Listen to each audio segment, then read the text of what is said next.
日本人選手に求められているものっていうものは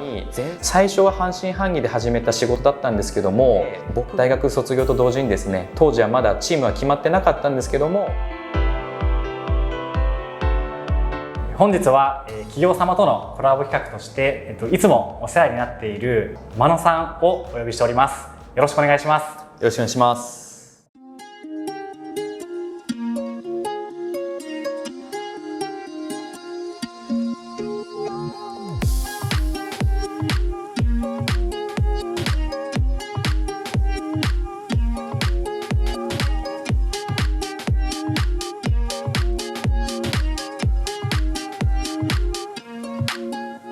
実は弊社リーラ公演も、今回真野さんが主催していただいているグッドモーニング FC のスポンサーとしてリーラ公演も協力させていただいておりまして、ちょっとこのような場を取らせていただいております。僕の会社はですね、2011年にタイの方で設立させていただきまして、ララクラシコカンパニーリミテッドという社名で立ち上げさせていただきました。当初はですね、アパレル事業に関連した事業を行っておりまして、BTS 麻生区駅直結のですね、ターミナル21の方でセレクトショップを7年ほど経営したりとかしておりました。もともとタイにフットサルをきっかけに来たっていうところで、サッカー事業とかにもチャレンジさせてもらってまして、その中でグッドモーニング FC というコミュニティもこちらの会社の方で今運営をさせてもらっている状況です。真野さんが一番最初にタイに来たきっかけは何だったんですか？僕がですね、タイに住み始めたのが2008年、大学を卒業したと同時にタイに来たんですけども、そこから遡って1年半ほど前にですね、タイに旅行にも来ておりまして、その時にちょっと交通事故に出会ってしまいました。いろいろとタイの方々にも気にしていただいて、すごく優しいケアをしていただいた記憶があって、なんでこうやって異国の地に来た僕に対してこんなに優しくしてくれるんだろうっていうことを感じてですね、そこからタイにすごく興味を持ち始めました。それでいろいろ調べていくと、2006年からですね、タイのプロフットサルリーグがスタートするというニュースを目にすることができまして、なんとなく自分の中で点と点が一つになったといいますか、このフットサルリーグに自分はチャレンジしたいと思いまして、翌年にタイのプロフットサルチームの練習参加することができて、なんとなく自分の中で手応えを感じたので、大学卒業と同時にですね、当時はまだチームは決まってなかったんですけども、タイにフットサル選手にチャレンジをしに来るという形でタイ生活っていうのが始まりました。これが僕にとってのタイ生活を始めたきっかけとなっております。真野さんも最初にタイに移住をして、最初サッカー選手としてキャリアをスタートさせたと思うんですけども、そこから今の代理人業に始めたきっかけだったりとか、やりがいっていうところは何かございますでしょうか？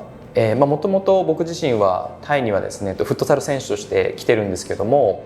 その後引退した後にですね、とある日本にありますサッカー留学の会社の社長さんからオファーをいただきまして、サッカービジネスをやらないかとお声掛けをいただきました。彼らの選手っていうのがですね、基本的にはヨーロッパでサッカー留学をしている選手たちを持っている会社だったんですけども、その留学した後にどうにか彼らをプロサッカー選手にさせることができないかっていうことで、彼らがアジアマーケットに目を向けて、そのタイミングでたまたま僕と出会って、僕にそのヨーロッパで育った選手たちをタイを中心としたアジア圏で売り込んでもらいたいというところから、僕自身も代理人業にチャレンジすることになりました。当時はですね、サッカー業界の代理人っていうのは本当にもうイメージとして良し悪しがありまして、その世界に足を踏み入れるつもりはなかったです。ですけども、やってみなきゃわからないっていうこともあったので、とりあえずはやってみようと。やってみるとですね、代理人の仕事っていうのはすごく素晴らしいことも多々ありましたし、それ以上にこういうタイの国であったりとかアジアの国々の各クラブからですね、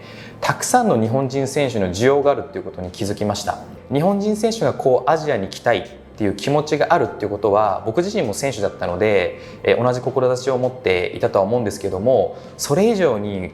タイを中心としたアジア各国のクラブの方々から、僕が生まれ育った国の選手をですね、欲しいからどうにか真野の力を貸してくれって言ってもらった時に、最初は半信半疑で始めた仕事だったんですけども、僕がこの仕事をやらないで誰がやるんだっていうぐらいの気持ちを持ちながらチャレンジするようになりました。いわゆるアジア各国の方々のその気持ちに応えるために、僕自身ももうプロサッカー選手の代理人として生きていくっていうことを決めて今に至るというような背景です。でその中でのやりがいといいますと、そういういろんな国の方々の期待に応えるっていうこともあります。でそれ以上に日本人の方々でたくさんのですねチャレンジしたい気持ちを持たれている方っていう方も日本にいると思うんですけども、そういう方々の選択肢を増やすっていうことが僕の仕事かなと思っています。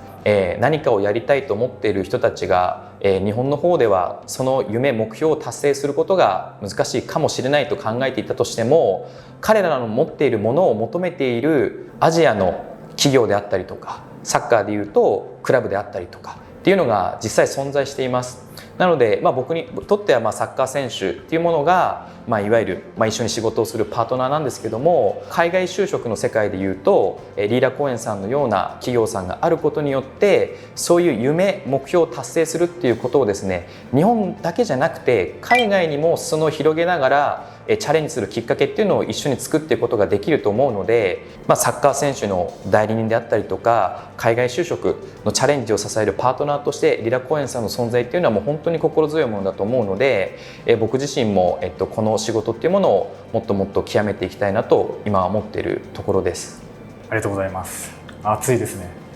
ありがとうございます。リーラ公園の紹介もフォローしていただいてありがとうございます。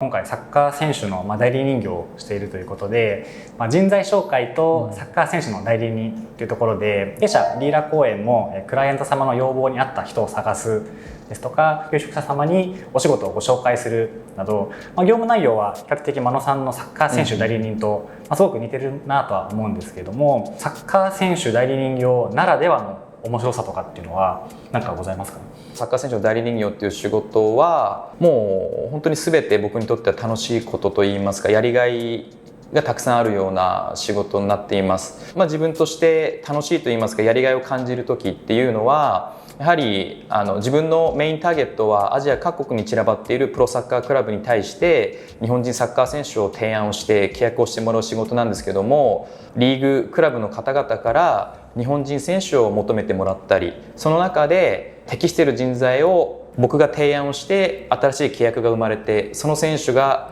活躍してそのクラブの目標を達成するっていうことができた時がですね、やっぱり僕としても一番楽しいと言いますか、本当にもうやりがいを感じる時ですね。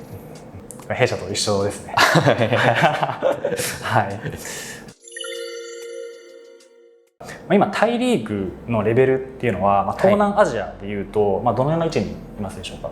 そうですね、東南アジアに関して言いますとおよそ10個のリーグがある状況です。その中で、いわゆるピラミッドを作った時に一番上にポジションを取っているのが、タイリーグと言われてまして、やはりこの東南アジアの中では最もサッカーのレベルは高い、プロリーグとしては、最もお金も動いてますし、たくさんのトッププレイヤーがプレーをするようなリーグになっているかと思います。東南アジアでいうと、じゃあタイのリーグのレベルっていうのは、かなり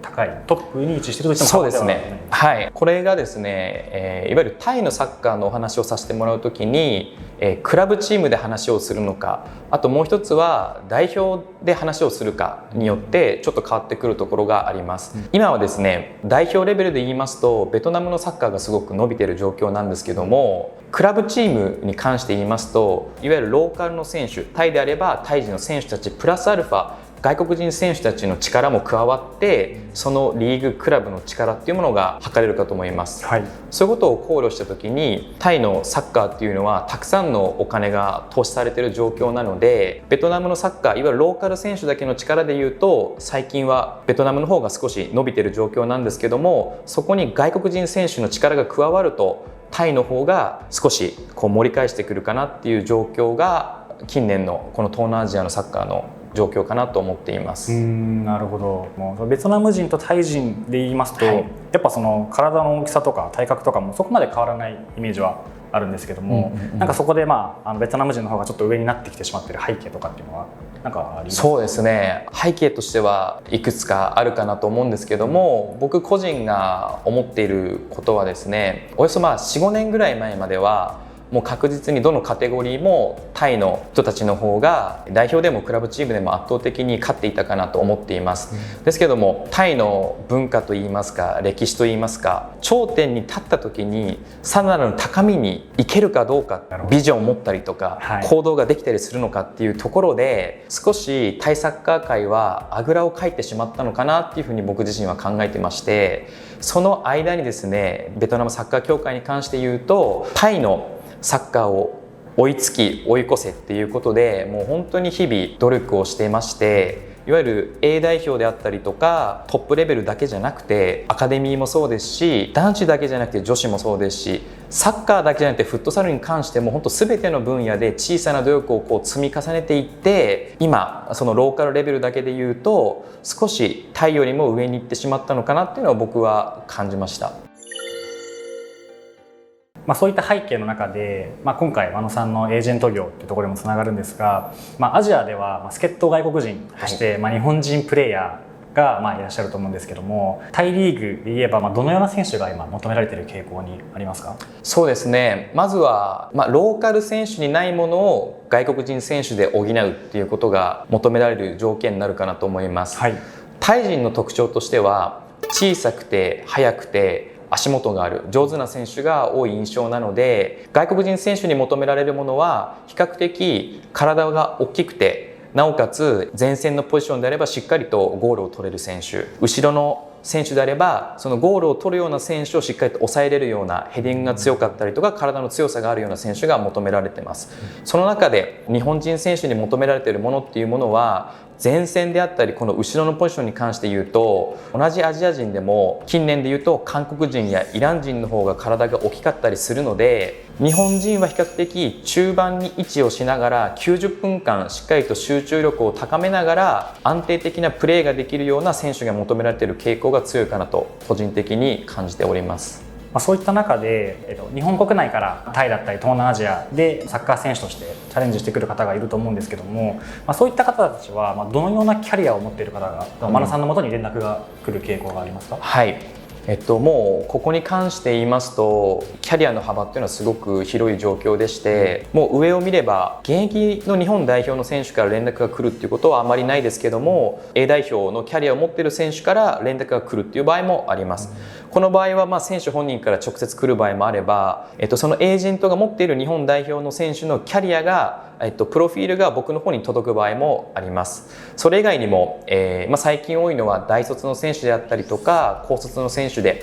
まだ日本の方でプロキャリアを勝ち取ったことがないけども諦めきれず東南アジアの世界でどうにかプロサッカー選手として生きていきたいというような選手たちからの問い合わせというのも近年は増えている傾向があります。日本で大学生をしている方が海外にチャレンジしたいって真野さんのもとに連絡をして、その翌年にはもう海外でプレーしているっていうことも可能ではあるということですね。はい、もう全然そういう例は多々出てるかなと思います。そうなんですね。そして真野さんといえばですね、グッドモーニング FC、いわゆる GMFC、運営しておりまして、バンコク×フットサルといえば、グッドモーニング FC といっても過言ではないというふうには思うんですけれども、グッドモーニング FC とは何か後ほどご説明をお願いいたします。もともとは朝にフットサルをしましょうっていうようなコミュニティとして立ち上がりました。なぜこのようなコミュニティを立ち上げようかと、なったかと言いますと、僕がですね現在代表を務めさせてもらっている中で、今も副代表として名前を残してもらっている、清弘文也という人間がいます。清弘文也からですね、僕の方に相談がありまして、将来僕プロサッカーチームのオーナーになりたいんですっていう相談をいただきました。でそのタイミングでちょっとあまりにも唐突すぎたところもありまして、プロサッカークラブのオーナーかっていうのもあり、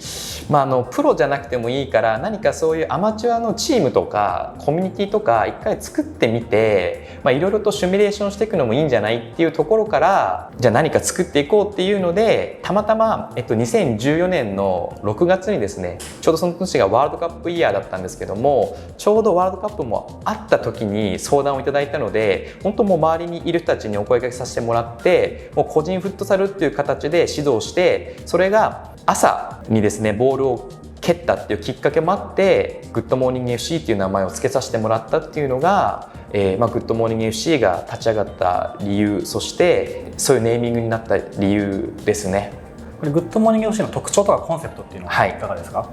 そうですね、グッドモーニング FC はもう本当にもう初心者の方から、経験者の方、または女性から男性まで、言ったらもうお子さんから少しお年を召した方まで誰もが一緒に蹴れるような空間づくりっていうのを常に心がけております。バンコクの朝を爽やかにであったりとか、在体日本人のコミュニティの活性化っていうことを目指しているので、フットサルを一つツールとしてバンコクにいる日本人の方々がつながるきっかけの場になればいいなっていうような形で運営を今はさせてもらっている状況です。今いろんな方が参加されるっていうふうにはお伺いしたんですけども、具体的にどのようなレベルの方とかレベル感としてはいかがでしょうか？今まで一度もボールを蹴ったことがないっていう方も来られますし、僕がプロサッカー選手の代理人をやってるっていうこともあり、プロサッカー選手がオフの時にお忍びでといいますか、一緒に蹴りに来てくれたりっていう環境もあります。ただ